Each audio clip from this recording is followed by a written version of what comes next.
Well, how y'all are, folks? It's Jimmy, your native Flor-xan, and we're continuing on with our holiday stuff.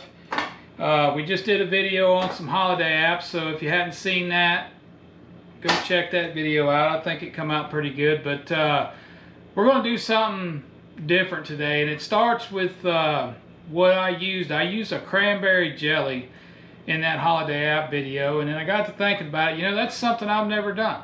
I've never made jelly, jam, whatever. And so I decided, you know what? They had some cranberries at the grocery store the other day, so I picked up a bag, and I was actually going to make something else with it. And I got to thinking, you know what? That's probably more than what I need. So let's make some jelly. Hopefully. Maybe. Let's get into it. Alright, so I'm going to start here with my Dutch oven. I'm going to get the fire going on it. Now I've done a little bit of reading on this, and what I got 1 pound of rinsed and drained cranberries. I took and dug out any of them that was kind of funky. We're going to put them down in the pot. Well, we got a few escapees. Then I'm going to do a cup of water. And then I'm going to add the juice of 1 lime. Most of what I looked at called for lemon juice, and the only lemon juice I had was in the bottle, and I really didn't want to use that, so I got a good lime. We're going to go with a lime. Lemon, lime, doesn't matter to me. But anyways, we're going to let this come up, get it boiling, let it cook down them cranberries, and then hopefully I can show you what we're going to do from there. Alright folks, so it's only been going for a few minutes, and I've never cooked cranberries before, but these dudes are sounding like they got a little spontaneous combustion in the poop chute going on in there. I hope that's juice they're releasing and not something else, but we'll keep on going at it. Alright folks, so we're cooking down. Been cooking maybe 7-8 minutes, getting kind of syrupy. I've been taking my slotted spoon and just kind of mashing it.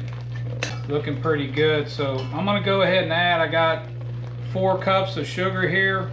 Mix that around, and I think I'm going to probably have to add another ½ a cup of water, but I want to get this sugar dissolved in there and see how it looks first. Nope. I think we're good. And so to add a little bit of pepper element to it, I got here a 1/4 cup. This is datil pepper powder here. So I'm looking to make this kind of like that jalapeno jelly, but I'm using the datil pepper. I've never seen a cranberry datil pepper jelly. If you have, leave me a comment, because I've never seen it, but let's darken that up pretty good. And I'm just kind of mashing these berries, but I am gonna run that immersion blender on this and get that broken up as fine as I can. Hopefully without making a mess. Alright, so I got my wife's new cordless immersion blender. This dude's in high gear, man. Should have put my apron on.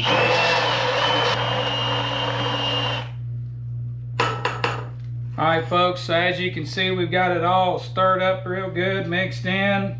If we got a few loose berries, who cares? I'm going to be honest, I think that cordless immersion blender worked better than our old corded one we had. So I'm just going to taste this real quick before I add the pectin to it and bring it back up to a boil. Alright folks, so we got it coming back up to a boil. What I'm using here is this liquid pectin, and for the amounts that I'm using, it says that 1 packet ought to do it. If I can figure out how to get into the damn thing. With this coming up to a boil, I'm just gonna put this whole deal in here. We're gonna boil it for a few more minutes and then shut it down and get it into some jars. Alright folks, we let this boil for about 5 minutes. I'm just going to let it cool for a minute. clean off the sides of the pot.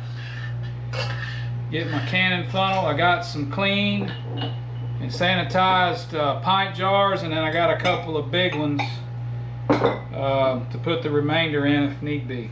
Alright, so I got my burner out of the way. We got our jars right here, got my funnel, and we're just going to fill these up, just leaving a little bit of room, and then we'll get them in a water bath to finish the preservation process. Alright folks, so we got our jars. I'm just using one of my little steam pots and filled it up with water. Got a couple inches on top of each jar. We're going to boil them for about 10 minutes and then we'll take them out and let them cool. If you got one of these fancy little jar grabbers, they come in handy for this. I actually have a basket that I could have put them all in, but it doesn't fit this pot, so I just went with this pot because I didn't have that many to do. But be back with you after 10 minutes and we'll get them to cool. Alright folks, so our 10 minutes is up. I'm just going to shut that fire off and then grab these jars out of here.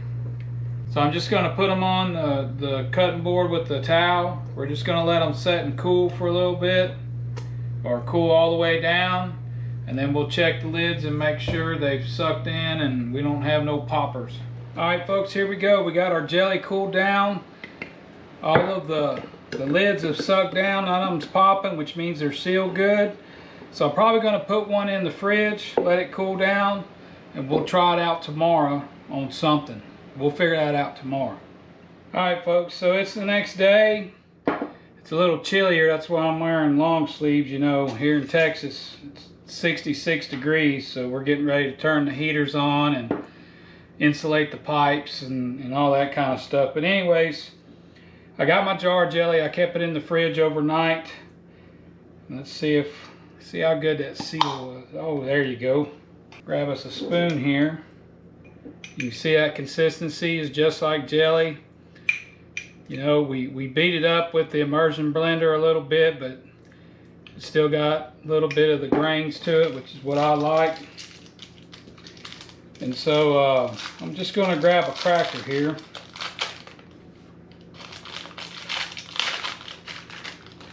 We're actually going to make us some more of them crackers I made in that last video, but we're going to take one and put some of this jelly on there and see how it tastes. Alright, well here we go. Man, that's good. You get that cranberry, and then you're getting that citrusy datil pepper heat coming out of it.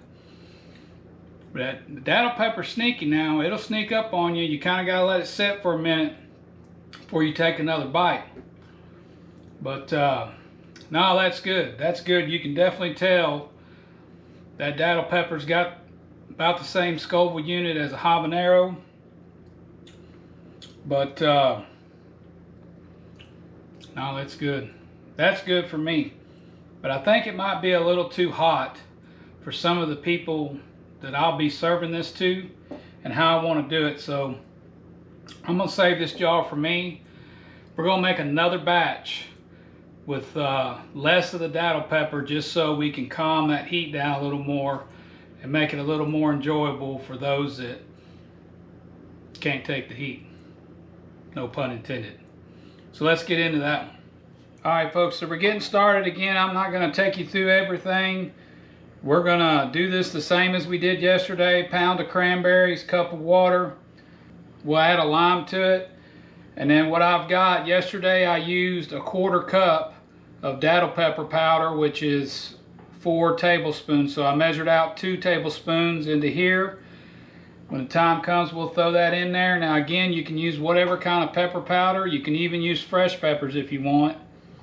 The main thing is that you get your portions right between your sugar, your amount of fruit, so on and so forth. But I'm going to get this cooked up. I got water boiling out there to sanitize my jars. And when the time comes, we'll jar this up and we'll be showing it to you probably tomorrow. Alright folks, so we got our mild jelly here. This is the first one we made. I labeled it hot. And this is the new one. I already popped this one open and broke the seal. So let's give this one a try. Still got good consistency to it. All right, here we go. Man, that's good. Again, it's not as hot because we use half the datil pepper, but you still get that datil pepper flavor. But for a holiday jelly, can't beat it. Chowing down on this stuff. So we got it made. Let's make something with it. Alrighty, so what to do with our jelly? So I've got my stand mixer out. I've had the bowl sitting in the fridge for a little bit. Let me show you one idea you can try with this jelly. So as stated, I got my stand mixer. I got my paddle attachment with the little bowl scraper. Because we're gonna start off, I got a block of cream cheese I've had setting out, softening up. We're just gonna pitch that off in there. All right, and I'm just gonna start mixing that up, softening that up a little more. I think that's good. Get my little spatula here. Okay, this is the mild that we made yesterday. So all I want to do, I think I'm going to use this whole, I guess this is a quarter of a pint. Drop that off in there.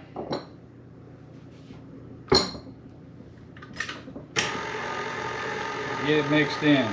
Probably should have worn my apron because I tend to get stuff all over me. We're going to stop it and scrape that spatula off a little bit. And scrape down the side of the bowl and work it a little more.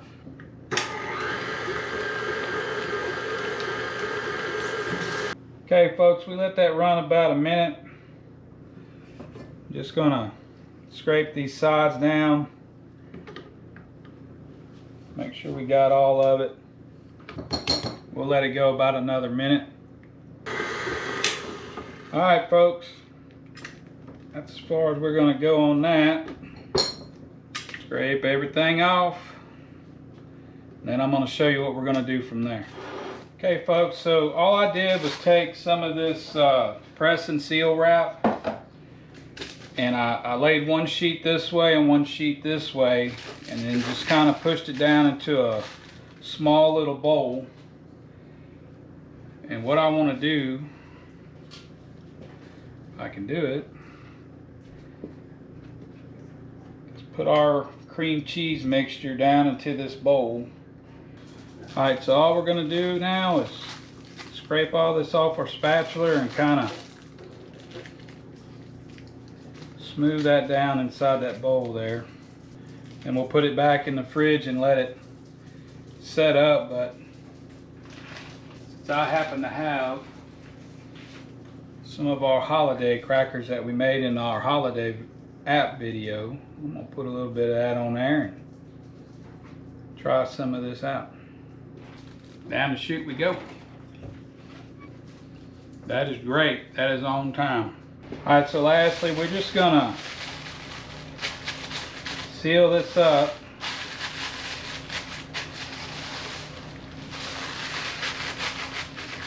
Like so. Put it in the fridge. Let it come back to its original solid state. And then for Thanksgiving, which happens to be today, we'll break this out and be eating it on some crackers. So again folks, this is something I'd never done before. Wanted to try it and wanted to incorporate some datil pepper just to make something different, right? And so it was very simple, very easy. So I hope you try it. Thanks for watching. We'll see you on the next one.